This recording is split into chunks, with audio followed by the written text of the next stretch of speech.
बिस्मिल्लाहिर्रहमानिर्रहीम। सूरह हाय कुरानी, कुरान मजीद की सूरतें ख्वाब में पढ़ना।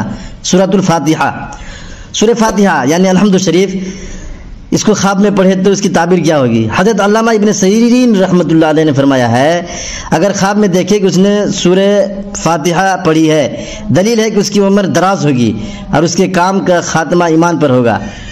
सूरह बकरा, अगर ख्वाब में देखे कि सूरह बकरा पढ़ी है तो भी यही तावील है जो सूरह फातिहा की है, और दुश्मनों की शरारत से अमन में रहेगा। हज़रत जाफ़र सादिक रज़ी अल्लाह अन्हु ने फरमाया है कि खलकत के अंदर रास्त गो होगा, और अगर दुर्वेश है तो मालदार होगा, और अगर बीमार है तो शफा पाएगा, गमगीन है तो खुश होगा, ग़ुलाम है तो आज़ाद होगा।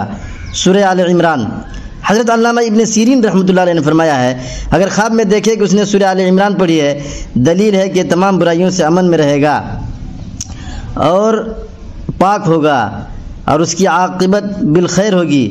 हज़रत जाफ़र सादिक रज़ी अल्लाह अन्हु ने फरमाया है, अगर देखे कि आयत शहीदल्लाहु अन्नहु ला इलाहा इल्ला हुवा वल मलाइकतु व उलुल इल्म पढ़ता है, दलील है कि हक़ ताला की क़ज़ा पर राज़ी होगा। हज़रत इब्राहीम किरमानी रहमतुल्लाह अलैह ने फरमाया है कि अगर कर्ज़दार है तो कर्ज़ से सुरखरू होगा और लोग उसको अज़ीज़ रखेंगे। हज़रत अल्लामा इब्न सीरीन रहमतुल्लाह अलैह ने फरमाया है, अगर ख्वाब में देखे कि आयत कुलिल्लाहुम्मा मालिकल मुल्क तूतिल मुल्क मन तशा ये पढ़ता है, दलील है कि बुज़ुर्गी और इज़्ज़त और मर्तबा पाएगा और उसकी मुरादें पूरी होंगी।